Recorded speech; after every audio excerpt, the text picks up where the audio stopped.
Hello, in today's video I've taken a radical approach to redeveloping one of these two up, two down Victorian terrace houses that I've been looking at. This time I've ripped out all the floors, the roof, most of the walls, pretty much started again and created this amazing space that's double height with great views out through large glass doors, lots of light, lots of volume, lots of air, a nice gallery space with a little office on it. So keep on watching to see how I did it. Okay, so just as a reminder for those of you who haven't seen any previous videos, I'm looking at these sort of flat-fronted two up, two down terrace houses in these videos and seeing what we can do to remodel them, make them better for modern living. And in this video, I'm thinking about taking out all of the walls. I'm going to take down the back extension, I'm going to knock out all the walls, all the floors, and try and create a really modern, open space with lots of light, lots of volume. The space we've got to work with in these houses is around about, you've got around about 7.5 meters front to back and about 3.8 internally. And then you can quite comfortably extend 3 meters on the back, and it can go up to 6 depending a bit on how your neighbours' extensions are working. But you can certainly do 3. So I'm going to look at just taking out everything and starting from a pretty much a blank canvas. So what we'll have to work with is we'll have this wall,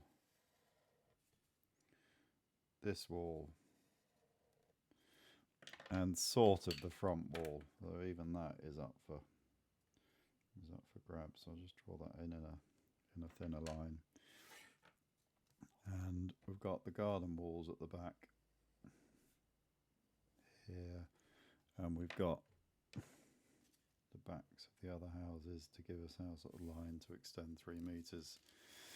With upstairs, sort of got the same. We've got that space in there. Don't think I'd bother with any sort of first floor extension, because I think in terms of planning, I'm taking the shackles off, but I'm going to do it so you get planning and building regs at the same time.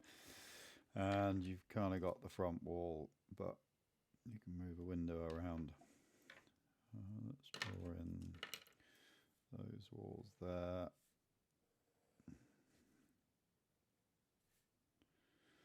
And then we've got the loft, which in yesterday's video I went through the sort of rules and ways to do that.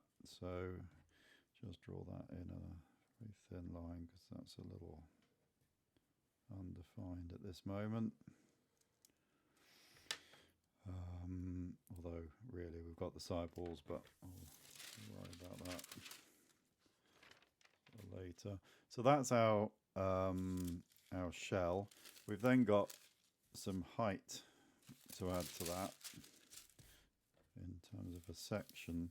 So if we take a floor level through here, most of these houses, as I went through yesterday, if you look at yesterday's video, if I knew how, I'd put a link to that while I'm talking, but I don't, so I won't at the moment.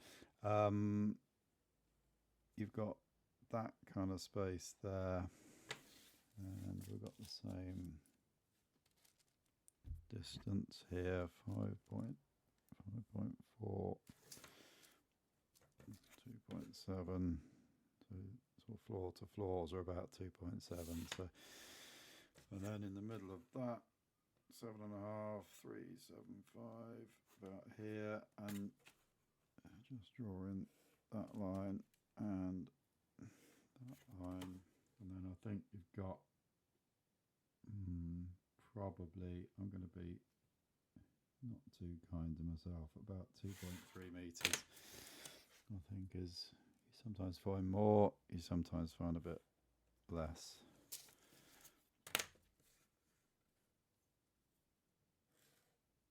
So that's the kind of shell and heights that we've got, and on top of there you've got a sort of roof slope. On the back here, as I went through yesterday, you can add a little dormer, essentially a box on the back. So end up with something like that. Let's just draw these in, and then I won't draw the ground floor, but I'll draw that down, and we'll perhaps well, let's just draw it for now. And then there is at the moment a floor in there, and there's a ceiling in there which could become the loft floor. So that means, well, let's just stick with that. So when you add a loft, as I went through yesterday, a loft room, you need staircases, fire doors. You can't have an open plan layout, but it's essentially because the floor level of the loft becomes above a 4.5 meter mark. Building regs say that once a floor is above 4.5 meters, then those rules kick in. It's not necessarily that there are a number of floors. It's not about the number of floors so much. It's about, in this instance, about the height of the highest floor. So that means that actually, if I took out all the walls, all the floors, and I just wanted to make it a 2-story house, I could build a lot of volume and extra height into the ground floor by putting a new floor for my bedroom at 4.5 meters. So that's 4.5 meters there, from there to there. Now, sometimes when the outside levels are a lot lower than the front of the house, we need to look at that because it is actually to the street level, but the purposes of this video, we're going to assume they're fairly level because a lot of the houses are. So that's the new floor. That means that actually I can have a stair up into that room, and it can be open to the rest of the house. So it unlocks the options a little bit when trying to get a lot of volume into it. Now, if we go back to the ground floor, that means that when you walk in the front door, you can have a very high ceiling, nice and a lot of volume, and at the end of this room, you could have a whole wall of glass, of sort of 4 meters of glazing. So when you come in the front door, you get this sort of big view of sky, possibly the back of someone else's crappy terrace house, it must be said, but you do find scenarios where that isn't the case, and that is where this scenario is. The best outlook, in fact the Alps are possibly out the back, just for the benefit of the pictures. So what I would do then is think about how I'm going to replan this ground floor space, and I think if you go into all this effort, I think you would add a 3 meter extension on the back. So we're going to add that on there, through there. That means that these walls, and they'll end up being a little bit inside because of where your neighbours' boundaries are, so you won't get a nice flush line. But what I would do is build blockwork wall through here, because actually I would have just painted blockwork interior. I hate plaster, so I would avoid all plaster. So on the inside of the existing brick cavity walls, I'd build a thin concrete block wall that would help with fire, would help with acoustics. It means that you've got these 2 flank walls on the inside of your house, and those 2 walls would basically be this shape. So I'm going to cut that out.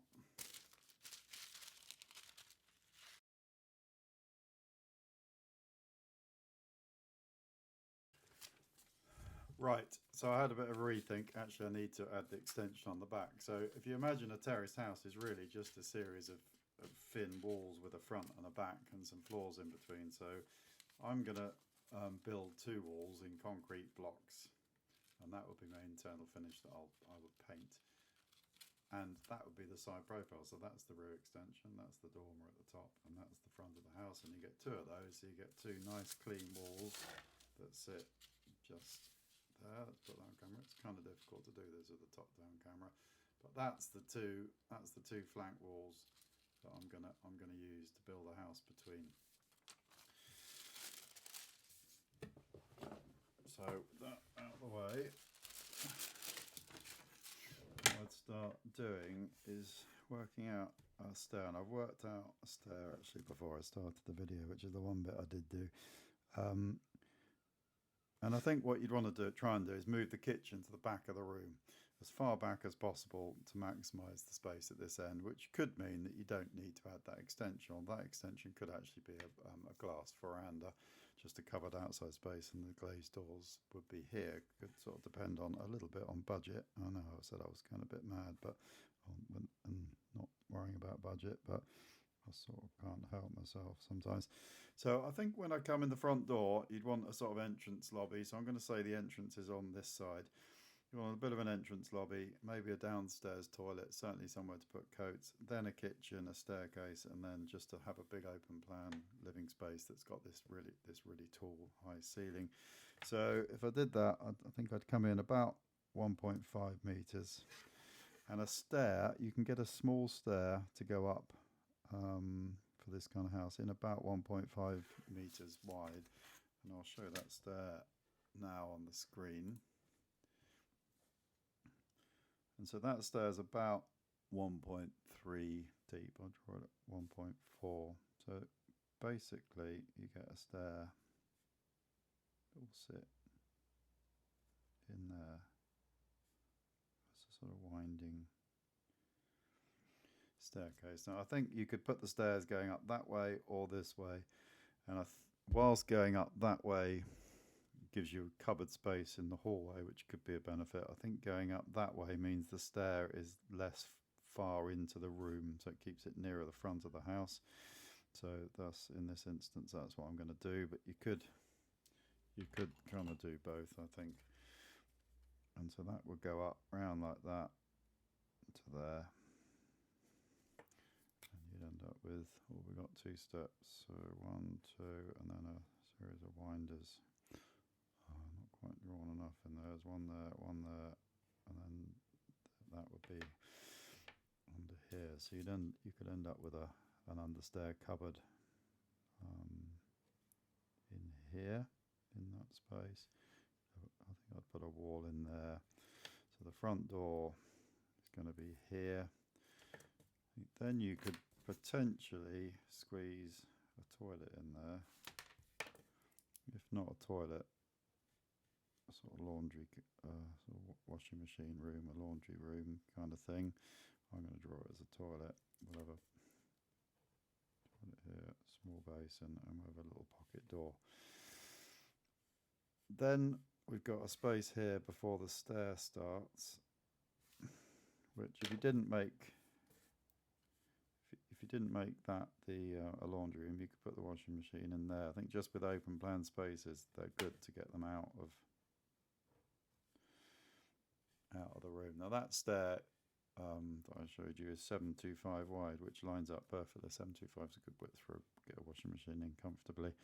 So we've got 1500 here, 130 for a wall, about 1500 for the stair, 130 for a wall. That means I'd put the kitchen in here, and I'd have a kitchen that was maximum 3 meters long, and I would do the units about 800 deep, and that means you can have a sort of shelf at the back, which if you have a standard 600 cupboard like this, and then have a little raised shelf that's 200 deep at the back, you lose a little bit of space. But I always think that 200mm means you can put your toaster and your kettle up there, and when you've got limited worktop space, you can have a sink here and a hob here, and I think I'd only have a 2-thing hob in a house like this. This understairs could be a cloaks cupboard. So these 3 spaces are sort of interchangeable. You could put your washing machine in there. You could perhaps sneak a stair under there, but I think you'd be banging your head a bit. So, but it's possibly doable. Or a cloaks cupboard there. And they also got a bit of storage, which in a small house like this, under here as well for shoes and the like. That means you can have a window. You can have a window in there, sort of a front window, which probably aligns roughly with where they are, but maybe jig it around a bit, and you'd have a front door here. And then this space you could do in a sort of tiled type of floor, so sort of when you come in, nice and robust, maybe quarry tiles or stone or something like that, and perhaps you carry that through into this bit. And then I think I'd use it, maybe you could carry the stone all the way through, but you could differentiate the floor from that point on, because from that point on you've then got potential for living. Now if you didn't have the money to extend, you could do a door line through here, because you could have, you've still got 2 meters there, which means you could have if you put a wall at the end of the kitchen cupboard, you could have a sofa here. So I'm going to not extend, I think. I'm going to go for an option where you don't extend, which means you can tuck the sofa behind that wall, which means when you come in you don't see the side of a big sofa. You've then got room for your TV there if you want one, a chair in here, comfy sort of tub chair, you can put another one there. And you've got room for a dining table here, which could be a sort of something built into the wall perhaps, which means you've probably got room for 4. And you could have a flip out, and you could even have a bunch of people around for dinner. Then this wall could be sliders or bifolds, and maybe you'd be tempted to, although I don't really like them, to do some bifolds here, and then have a glazed roof across the top of here, which I'll go to in a bit of detail in a minute. The first floor, I think I would try and sneak a bathroom in here. So go back to the section here. Let's get rid of that for a minute. We turn that around. So what I've done is drawn 1.5 here and then a wall here. So we've got a stair that's rising up through here. Now, one thing about the stair going the way I've drawn it is that when you arrive at this point. And again, in the video yesterday, you need to make sure you've got 2 meters at the top of the stair. So some roofs, if this roof was low, you wouldn't get room on that side. So that is a safer side to sort of come up, because that needs to be 2 meters. Space happens to be fairly comfortable in this project, but what I would then do is put a very low ceiling in the entrance lobby at 2.26, which means that with 140 floor thickness, you get 2.4 to that floor. So the stair I've designed is designed to go 2.4. I'd then do another one, 2.4 here, which means at the front of the house, you just have the floor would be slightly raised. And that would mean you can stand here, and this 2.26 is based on Le Corbusier's modular man, which I'll put a picture up of now, which is a proportioning system. And so we've got, it's not very clear because the Clipex is working today. Get rid of that bit and that bit. And so that means you can get a bathroom in here, I think. So on this first floor, let me trace this off. That's the stair in there. That's the front wall. So on this first floor, the stair comes up here. There's a wall in the middle, and you're going to land here. But the next flight to the bedroom goes up on top. Now I'm going to run this past building control once I've done this to make sure I'm right about this open plan and the 4.5 meters. I think I am, but no one's ever asked me to do this, so I've never had to actually formally find out. That means that you can kind of have a gallery space across here. So across here, you get a little potential for a desk space and a bathroom across the front of the house. I'm amazed how much room we're creating actually. So there's actually plenty of space. So what you could do is actually, when you come in the front door, so in this space here,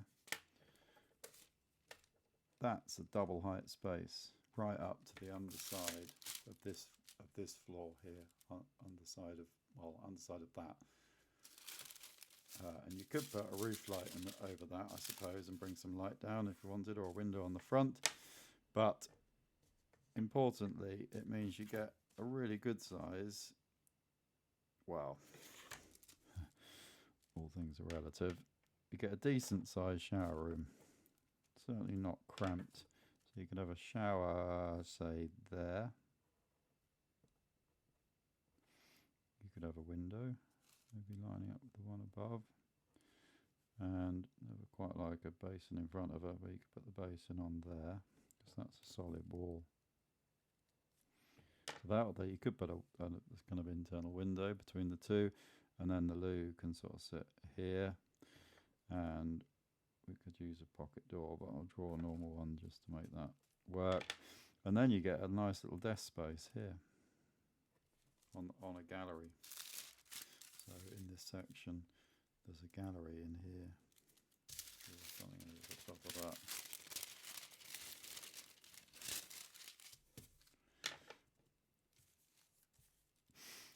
Right, so a section through that area might be, you need a 1.1 guarding, you've got a floor above you there.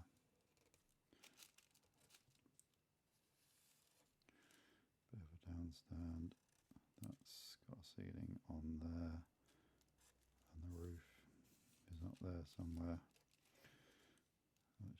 That's your front window, your front wall there, outside.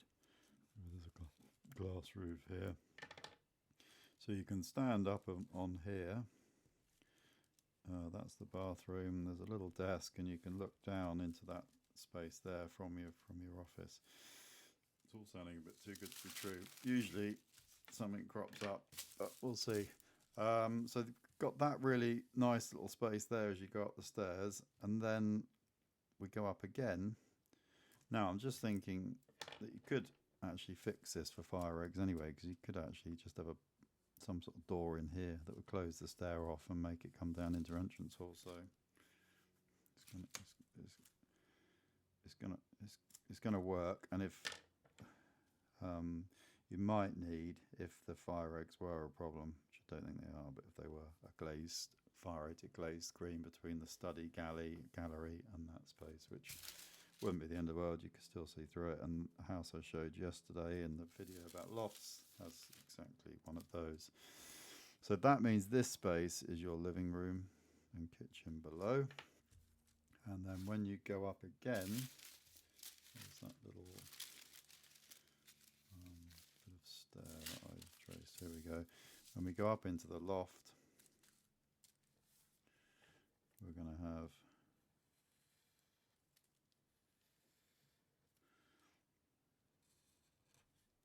stair comes up and it lands here.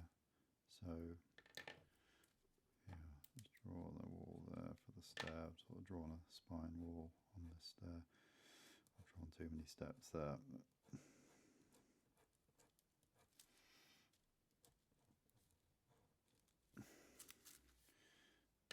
Then we can have a bedroom with a nice, you can't do a balcony, you can do a Juliet. I mean, you can get planning for one, I suppose. So in some sort of ideal world, one might have a little balcony out there, but a nice Juliet balcony here. We've then got the space under the eaves here, which is not huge. I just wondering whether you could tuck a sort of guest bed in there or something. I mean, if it was a boat or something, actually you would do that. As this stair comes up, you have got space there, so you could put an ensuite in here for sure. You could put some sort of guest room. We could like not have that void and replan that and get some sort of extra. I think you could put a bathroom in that space and then have a sort of a cabin like guest room through here. So there's an option there, and then put the bathroom upstairs on the top floor because you already got a downstairs. We've got a downstairs loo, so there's lots of options, but I'm not gonna do all of that here. We're going to come up here, and I think, what would you want to do depending on which way the sun was? So this, ideally you'd want this to be south or west facing. means the morning sun's over here.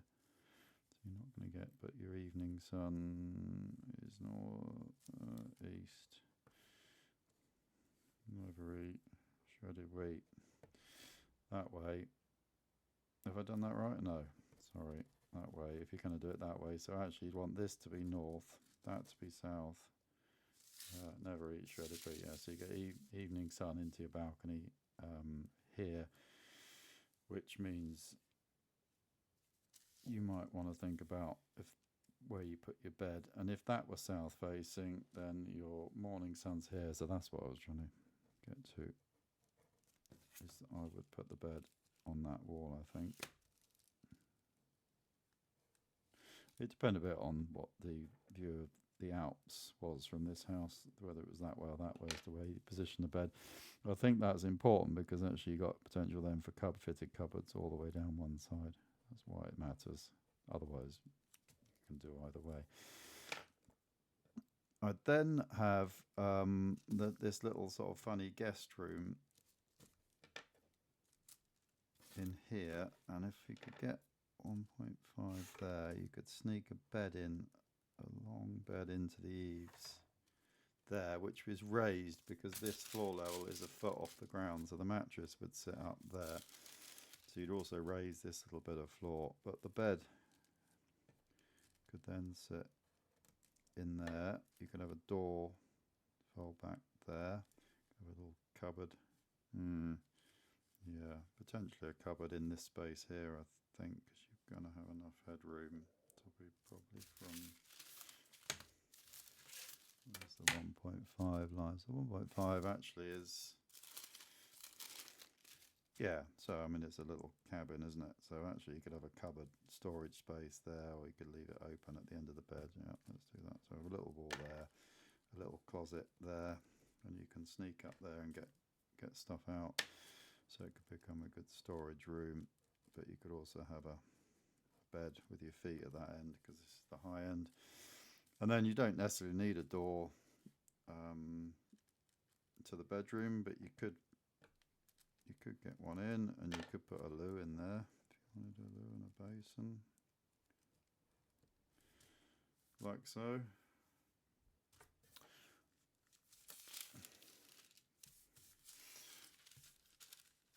And then let's just redraw this section. Make that look a bit finished.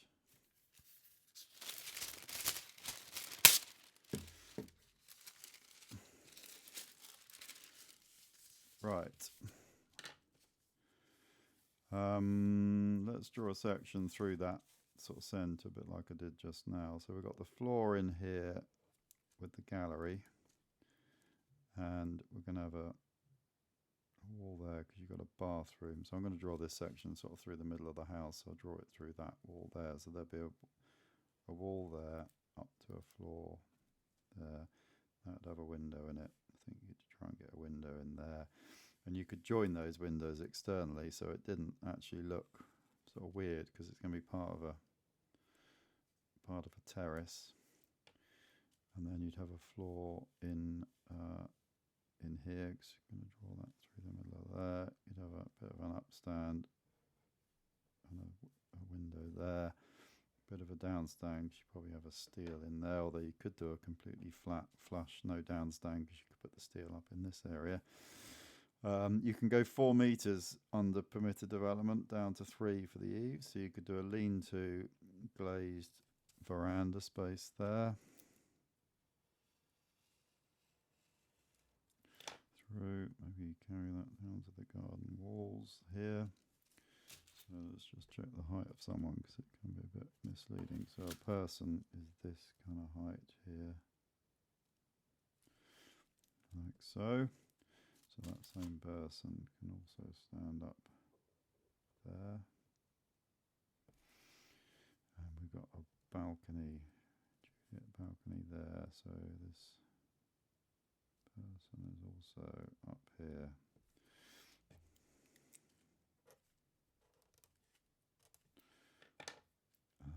When we're looking forward of here, so on the ground floor, we're going to be looking at that door. So there'll be a line there, and you'd have a door door in there, which would be full height. Let's draw a person here as well, coming in the house. Window. And then there's the closet, the sort of door there for the washing machine or whatever one decides to use. And then you got a sort of a run of cupboards. Now, one problem is that you're going to look down on the top of those cupboards, and that's usually a dust trap that, whilst in the best world, with the best will in the world, you'd want to sort of hoover it, and that you probably need a cleaner to make sure it happened, or at least I would, because it would look good for a while. But I do some sort of length thing there, probably try and avoid full height cupboards and just have stuff below. Probably drawn that a bit too big, but I'd put probably a wall in there, so that would need a little bit of thought how that kitchen worked, so I haven't got time to deal with all of that now. But then I think I'd do full height doors here, and if you think of a glass roof there, that means that you can see right up to the sky.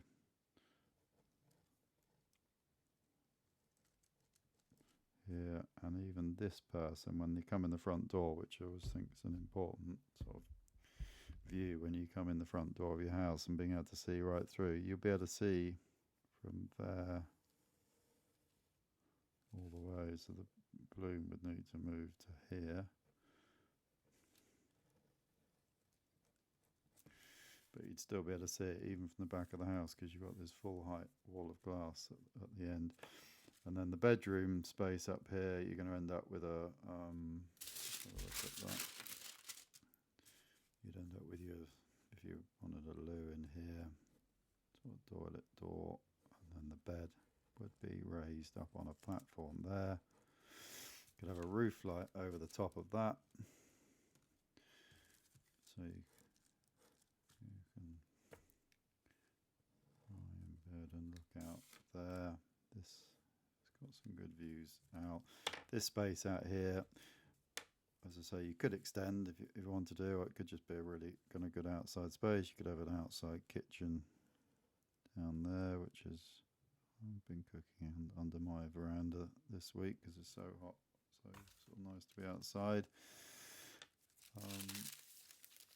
So you end up with quite an interesting house, I think. I mean, you could make it sort of two bed. I mean, it's kind of it's a one bed, but you could certainly fashion it so you could have a couple of guests. So while I'm excited about it, maybe if you didn't have that double height space when you came in, and you made that a sort of guest room in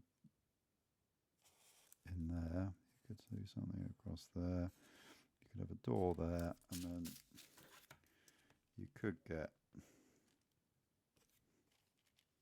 a shower room in there. It's a bit less generous than the previous version, which I think would be quite a nice room, but it could work. Have a shower, have a basin on that wall, maybe door opens out probably, or pocket door for this one. And then you could have a bed. I mean, it's a bed wedged in a corner, but we're talking sort of boat cabin type of setup, and then a closet at that end, and then you've also got a room up there, so you could actually have some people to stay over, I suppose. But I think I would definitely go with this one. I'd have my little office up here, I've got my screens here, my camera that's filming me drawing this over the top of my screen here, and I'm sat there.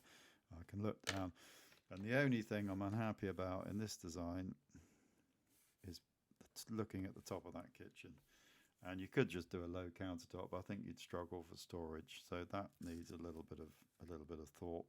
And perhaps you put a sloping top on it or something, so it doesn't quite collect the dust in the same way, but that'd still get dusty. That needs some thought. But otherwise, I'm pretty happy with that. I think that would be quite a nice house. You'd have these nice solid walls, so there'd be no plaster I'd reveal all the timber, so the timber ceiling joists in here would all be exposed, so no plasterboard at all. I hate plasterboard. No plasterers anywhere near it, no covering up anything. Needs a lot more care in how all the junctions are made, but if you did it all in concrete blocks, painted them all, and depending on what you did with the floor, you could do underfloor heating to sort of save on space, or just a tall radiator here, and maybe down the end here would probably suffice. Radiator up on here, one in this room, and a little one in here, and they could be electric probably. If you wanted a gas boiler, then you could probably fit one in the end of the kitchen, or you could put one somewhere in this area and vent it out the front, or straight up through the roof. And if you wanted a log burner, I think you could fit one in here, and you'd run the flue up through the double height space and through the back of that wardrobe there. So this design is very adaptable, I think. You don't get 3 beds out of it, which you could do if you did a loft room in a house like this, but you'd get a pretty amazing space, I think.